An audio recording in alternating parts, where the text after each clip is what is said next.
chapter 31. Jacob flees from Laban. Now Jacob heard that Laban's sons were saying, Jacob has taken away all that belonged to our father and built all this wealth at our father's expense. And Jacob saw from the countenance of Laban that his attitude toward him had changed. Then the Lord said to Jacob, Go back to the land of your fathers and to your kindred, and I will be with you. So Jacob sent word and called Rachel and Leah to the field where his flocks were. And he told them, I can see from your father's countenance that his attitude toward me has changed, but the God of my father has been with me.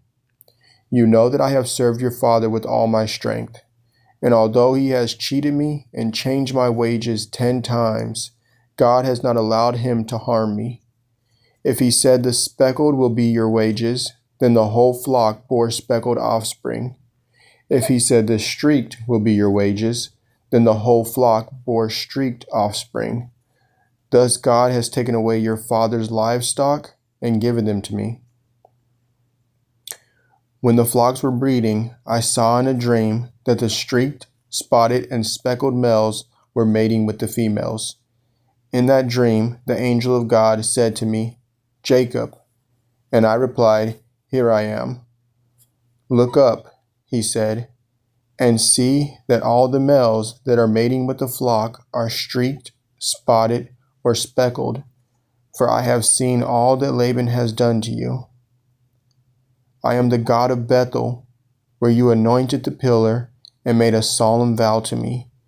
Now get up and leave this land at once and return to your native land. And Rachel and Leah replied, Do we have any portion or inheritance left in our father's house? Are we not regarded by him as outsiders? Not only has he sold us, but he has certainly squandered what was paid for us. Surely all the wealth that God has taken away from our father belongs to us and to our children, so do whatever God has told you. Then Jacob got up and put his children and his wives on camels, and he drove all his livestock before him, along with all the possessions he had acquired in Padan Aram, to go to his father Isaac in the land in Canaan. Now while Laban was out shearing his sheep, Rachel stole her father's household idols. Moreover, Jacob deceived Laban the Aramean by not telling him that he was running away.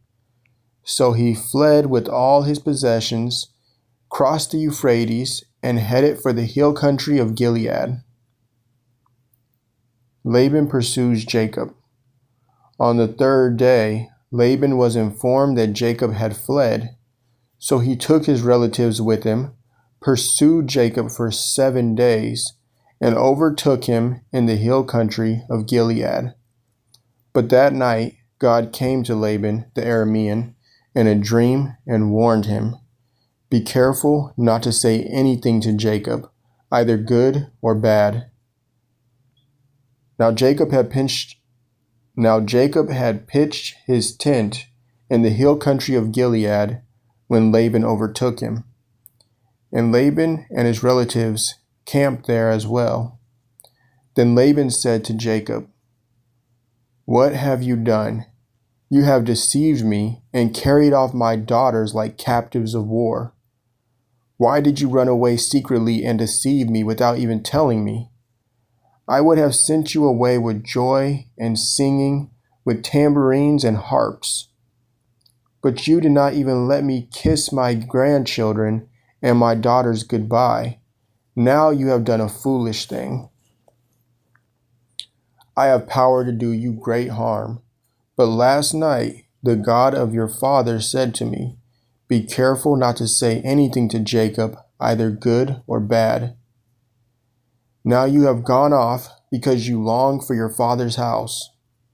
But why have you stolen my gods? I was afraid, Jacob answered, for I thought you would take your daughters from me by force. If you find your gods with anyone here, he shall not live. in the presence of our relatives, see for yourself if anything is yours, and take it back. For Jacob did not know that Rachel had stolen the idols. So Laban went into Jacob's tent, then Leah's tent, and then the tents of the two maidservants, but he found nothing. Then he left Leah's tent and entered Rachel's tent. Now Rachel had taken Laban's household idols, put them in the saddlebag of her camel, and was sitting on them. And Laban searched everything in the tent, but found nothing. Rachel said to her father, "Sir, do not be angry that I cannot stand up before you, for I am having my period." So Laban searched, but could not find the household idols. Then Jacob became incensed and challenged Laban. "What is my crime?" he said. "For what sin of mine have you so hotly pursued me? You have searched all my goods. Have you found anything that belongs to you? Put it here before my brothers and yours, that they may judge between the two of us. I have been with you for 20 years now. Your sheep and goats have not miscarried, nor have I eaten the rams of your flock. I did not bring you anything torn by wild beasts. I bore the loss myself, and you demanded payment from me for what was stolen by day or night. As it was, the heat consumed me by day, and the frost by night, and sleep fled from my eyes.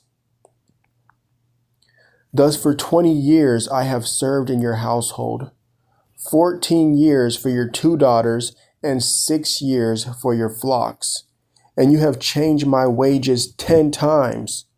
If the God of my father, the God of Abraham, and the fear of Isaac had not been with me, surely by now you would have sent me away empty-handed. But God has seen my affliction and the toil of my hands, and last night he rendered judgment." Jacob's covenant with Laban. But Laban answered Jacob, "These daughters are my daughters, these sons are my sons, and these flocks are my flocks. Everything you see is mine. Yet, what can I do today about these daughters of mine or the children they have borne? Come now, let us make a covenant, you and I, and let it serve as a witness between you and me." So Jacob picked out a stone and set it up as a pillar. And he said to his relatives, "Gather some stones." So they took stones and made a mound, and there by the mound they ate. Laban called it Jegar Sahadutha, and Jacob called it Gilead. Then Laban declared, "This mound is a witness between you and me this day." Therefore the place was called Gilead. It was also called Mizpah, because Laban said, "May the Lord keep watch between you and me when we are absent from each other. If you mistreat my daughters or take other wives, although no one is with us, remember that God is a witness between you and me."